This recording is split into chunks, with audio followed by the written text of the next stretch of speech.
Easy is the only song on the album that is in third person. Everything else is from my own brain, from my own point of view. This song was really inspired by me looking at somebody else who was underneath a sea of problems. You could peel back the years and see the person underneath. Oh God.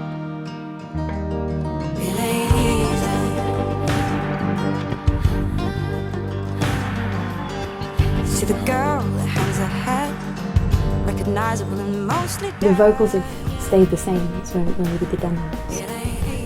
You know, it was an atmosphere that day. Once Again is the first single on the album.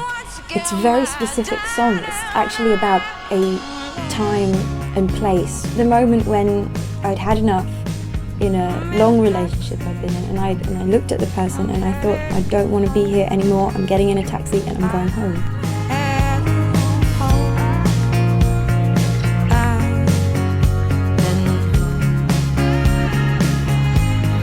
It was the hardest one to do because it's not massively sad, it's not happy, just this kind of resolved, just going home, I've had enough.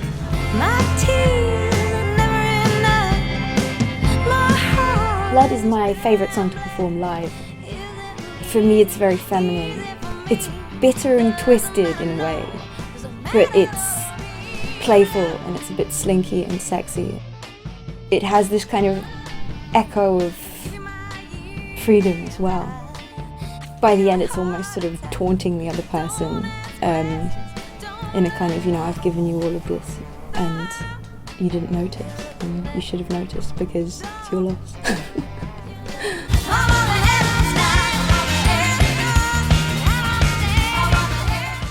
Edge of the Line is essentially about just a sort of descent into madness, putting up a front to pretend that you're normal, but really underneath it all you're completely insane. When we recorded it, I think one of the band members described it as a dance floor burner, which I found quite funny.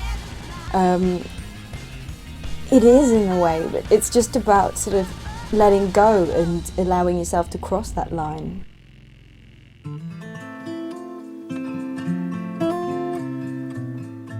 Without Love was the first song that we recorded for the album.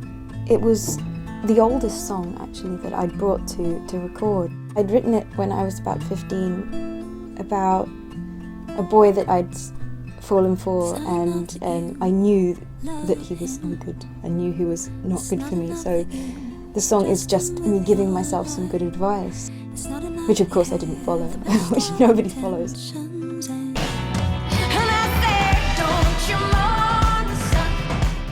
Don't You Mourn the Sun is the song that is on the Twilight soundtrack. The song is actually about the twilight, it's about the witching hour.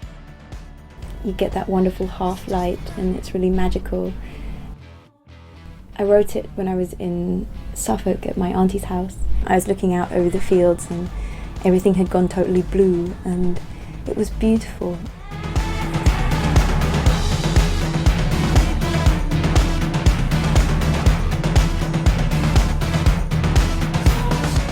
I felt very excited to be alive, so it's a happy song, it's a euphoric song.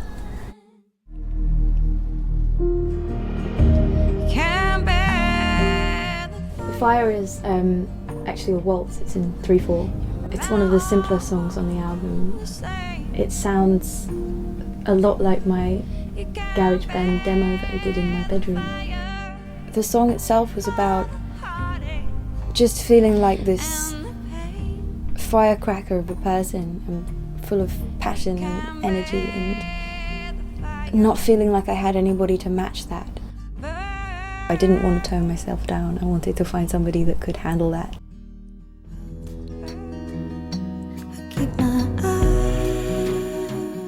My Eyes is a love song, and it's about the fact that I'm really, really shy and I find it really difficult, and I'm in a really crowded room. I totally freak out. I don't like it at all. It's a love song because it's just, if I'm with somebody and I can look at them and I feel safe again. They make me feel good, they make me feel happy, they make me feel safe, they make me feel like I've got somebody there that's on my side. Put your arms around me. Road to Last Night is the title track of the album. I brought it in and I played it to Franz. He said, "Great, what's it called?" And I said, "I don't know, I wrote it last night." And he said, "What? Road to Last Night? Great." And I just sort of was like, fine. And left it. And then we began to record it and he was like, "MiMi, I don't understand where the title of this track comes from." And I said, "No, you made it up. I said I wrote it last night. Road to Last Night's yours. I don't know what you mean." And we actually decided it was rather beautiful.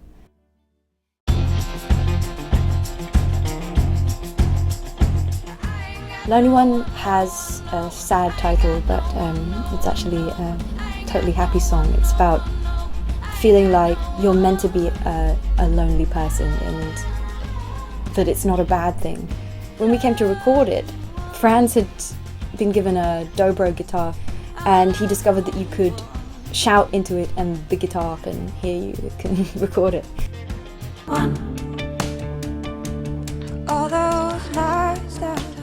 One is probably my favourite track. It really is about just shouting in the dark, somebody that is never going to answer you and is never going to hear you. It doesn't really have a normal structure, it's just one big build-up and it needed a kind of strange sound. Alex, our bass player, started to play his bass with a paintbrush. It was causing the bass to feed back as well, which is kind of this slightly odd noise that almost puts you at some sort of uneasy kind of mood, and I really like that.